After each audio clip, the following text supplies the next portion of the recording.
சிற்றம்பலம். சாட்சிநாதேஸ்வரர் திருக்கோயில் திருப்புறம்பியம். சிவஸ்தலம் பெயர் திருப்புறம்பியம். இறைவன் பெயர் சாட்சிநாதேஸ்வரர். இறைவி பெயர் கரும்பண்ண சொல்லம்மை. பதிகம் திருநாகரசு ஒன்றும் திருஞான சம்பந்தது ஒன்றும் சுந்தரது ஒன்று.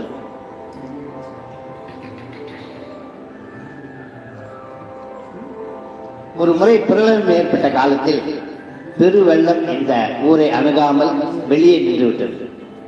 பிரளயத்திற்கு புறம்பாய் இருந்தமையால் இத்தலம் திருப்புறம்பியம் என்ற பெயரை பெற்றது.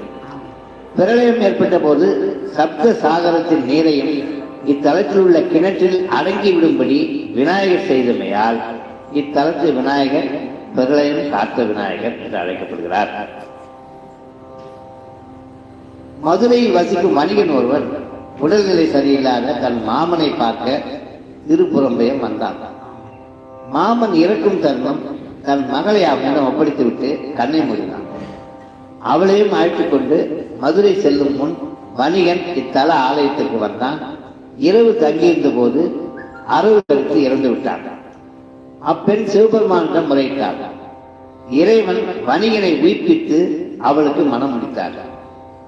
பெண்ணை கூட்டிக் கொண்டு மதுரை சென்ற வணிகன் அங்கிருந்த தன் முதல் மனைவியிடம் விவரம் கூறி வாழ்ந்து வந்த போது வணிகனின் முதல் மனைவி இரண்டாவது பெண்ணுடன் தன் கணவனுக்கு திருமணம் ஆகவில்லை என்றும் அவள் மானம் பெற்றவள் என்றும் பழி கூறினாள்.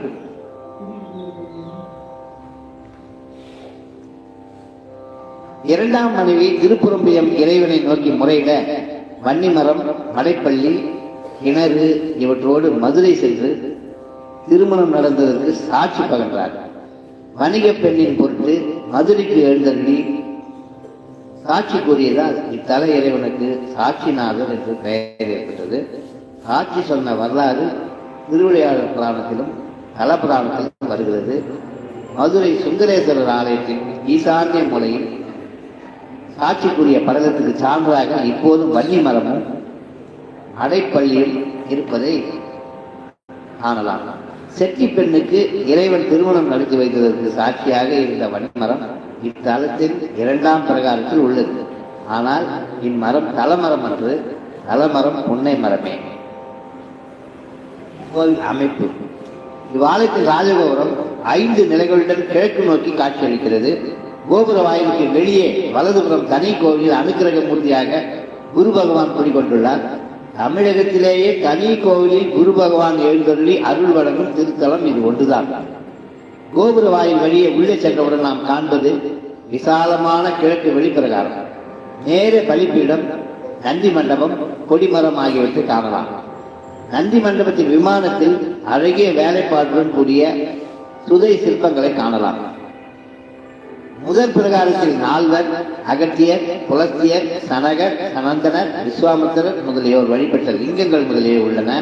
இங்கு சிவன் சுயம்பு மூர்த்தியாக அருள்பாலிக்கிறார்.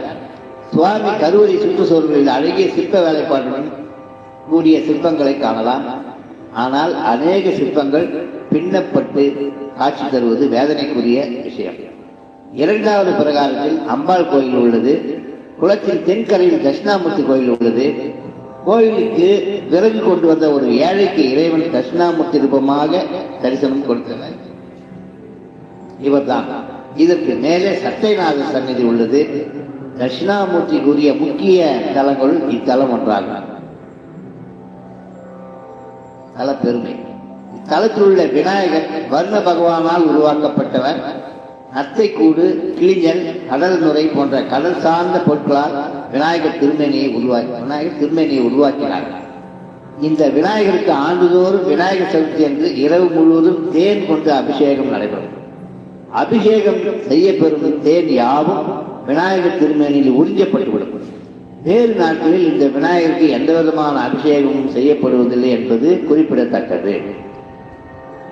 திருநாகரசர் அருளிய தலத்து பதிகம் 1, திருஞான சம்பந்தர் அருளிய 1, சுந்தரர் அருளிய 1.